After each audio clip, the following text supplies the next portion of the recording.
드라마 백설공주에게 죽음의 회를 이어나갈수록 흥미진진해지고 있는데요. 오늘 9회를 앞두고 따끈따끈한 선공개 영상이 업데이트되어 소개해드리려 합니다.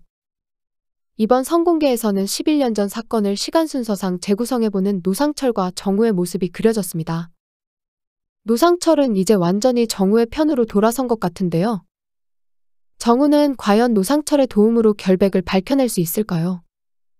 우선 신보영 사건에 대해 정리해놓은 부분을 살펴볼까요? 사건 당일 정우의 집에서 술 약속이 있었으나 취소가 되고 20시경부터 혼자 술을 마시기 시작한 정우. 이후의 상황은 모두가 알다시피 조작된 기록이 이어집니다. 만취한 정우가 창고로 향했고 신보영을 살해한 시각이 22시 30분경. 30분 정도가 흐른 뒤 정우의 차가 버스 정류장에 서 있던 김정숙에게 목격됩니다. 즉, 창고에서 버스 정류장까지 가려면 대략 30분이란 시간이 걸린다는 것이죠. 그런데 박다은이 살해된 시각은 그로부터 30분 뒤입니다. 즉 정우가 박다은을 살해하기 위해서는 버스 정류장에서 유턴을 한 뒤 다시 창고로 돌아와야 시간상 맞다는 것이죠. 하지만 노상철의 추리대로라면 박다은이 살해된 시점에 정우는 폐교의 시신을 유기하고 있어야 합니다. 이게 바로 노상철이 정우가 범인이 아니라고 의심하게 된 결정적 시간상 오류였죠. 그런데 이게 정말 절대적인 시간 오류라고 볼 수 있을까요? 만약 정우가 정말로 버스 정류장에서 유턴을 해서 창고로 돌아갔으면 어떨까요? 정우는 미처 챙기지 못한 물건을 가지러 창고로 다시 돌아갔고 거기서 박다은과 만나 또 다른 살인을 저질렀을 수도 있는 것이죠. 이후 정우는 두 사람의 시신을 차에 싣고 신보영은 폐교에 박다은은 다른 장소에 각각 유기를 했다라고 한다면 시간상 오류는 의미가 없어지는 게 아닐까요? 하지만 우리는 이미 건호를 통해 그날 창고에서 벌어진 일을 알고 있습니다. 결국 진짜 범인은 고정우였다는 역대급 반전 전개는 더 이상 기대할 수 없을 것 같네요. 아무튼 사건 당일 정우에게 일어난 일들에 대해 다시 한번 살펴보겠습니다. 수능이 끝나고 다들 들떠있는 상황에서 술 약속이 취소되어 버립니다. 정우는 그날 자신의 전화를 씹어버리고 어디론가 향하는 다은이를 버스 안에서 목격하는데요. 이 때문에 정우는 그날 내내 전화기만 붙잡고 방 안에서 술을 퍼마시다 필름이 끊겨버립니다. 그리고 두 사람을 제외한 다른 아이들은 창고에 모여 약속대로 술 파티를 벌이게 된 거죠. 그런데 여기서 한 가지 묘한 부분이 있습니다. 정우의 집에 덕미가 잠깐 찾아왔던 것이죠. 덕미는 사건 당일 참고인 조사에서 자신이 정우의 집에 방문했다는 걸 증언합니다. 그런데 여기서 꽤나 수상한 부분이 포착됩니다. 덕미가 찾아오기 전까지 정우의 방 안에는 술병이 하나뿐이었는데요. 다음 날 체포되는 장면에서는 방 안에 술병이 2개 발견됩니다. 이 말은 즉 정우가 덕미의 방문 이후 술 한 병을 더 깠다는 이야기가 되는 것이죠. 제 개인적인 추측으로는 또 한 병의 술은 덕미가 준비해온 게 아닐까 하네요. 그리고 그 술로 인해 정우는 필름이 끊긴 것이 아닌가 합니다. 다시 말해 그 술에는 정우의 블랙아웃을 유도하는 수면제 성분이 녹아 있었다는 것이죠. 그럼 대체 덕미는 왜 정우에게 수면제가 든 술을 먹였던 걸까요? 일단 보영이 사건은 우발적인 사고였기에 덕미의 큰 그림에 포함될 수 없습니다. 보영이가 강제로 당한 것도 건호와 부딪혀 넘어진 것도 미리 예상할 수 없는 상황이었단 것이죠. 그렇기에 덕미가 정우를 찾아간 시점은 보영이가 죽은 이후라고 생각되네요. 그 시점부터 덕미는 어쩌면 정우에게 누명을 씌울 생각이었는지도 모르겠습니다. 여기서부터는 덕미가 천재적인 범죄자라는 가정을 해야 할 것 같은데요. 덕미는 형구탁이 건호를 지키기 위해 이 사건을 조작하려 할 것을 미리 예상했을 겁니다. 일단 그날 사건이 나고 형구탁과 건호 사이에 어떤 이야기가 오갔는지 전혀 공개된 바가 없습니다. 형구탁은 그저 아들이 보영이를 죽였다고 짐작할 뿐이었고 사건을 조작했던 것이죠. 아들과 별다른 대화가 오가지 않았기에 그날 일에 대해 잘 모르고 있었습니다.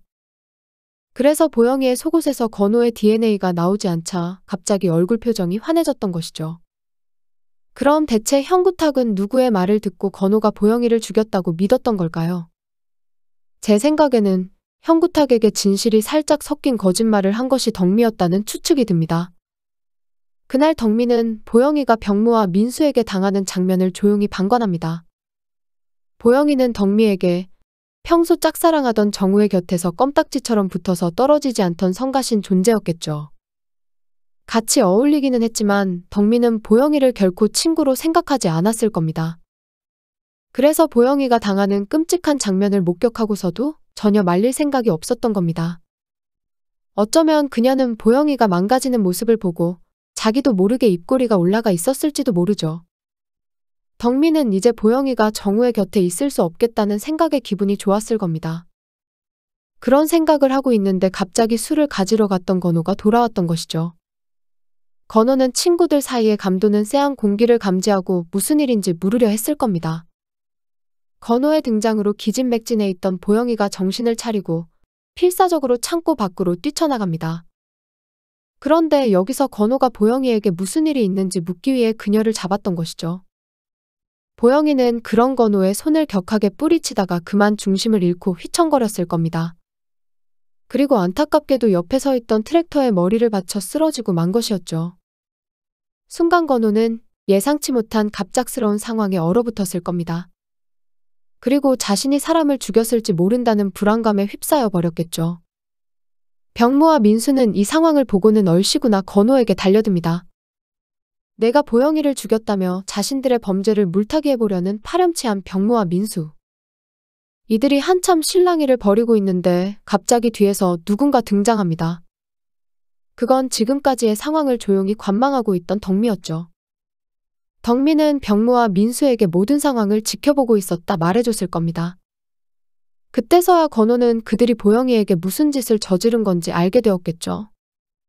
덕미는 이들이 한 일을 밝힘으로써 불안을 더욱 가중시켰을 겁니다. 그리고 이왕 이렇게 된 거 보영이를 아무도 모르는 곳에 유기해버리자고 설득했겠죠. 병무와 민수는 자신들의 범죄가 드러날까봐 아무 말도 못하고 따랐을 겁니다. 건호 역시 자신이 보영이를 죽게 만든 결정적 요인을 제공했기에 그녀의 말을 따르겠죠. 덕미는 이들에게 보영이를 유기하라고 시킨 뒤 뒤처리를 하고 있었을 겁니다. 그러던 중 갑자기 들어온 박형식과 박다은을 보고 몸을 숨기게 되죠. 화기애애 보이던 두 사람 사이에 갑자기 말다툼이 시작됐고 박형식이 이성을 잃고 박다은을 살해합니다.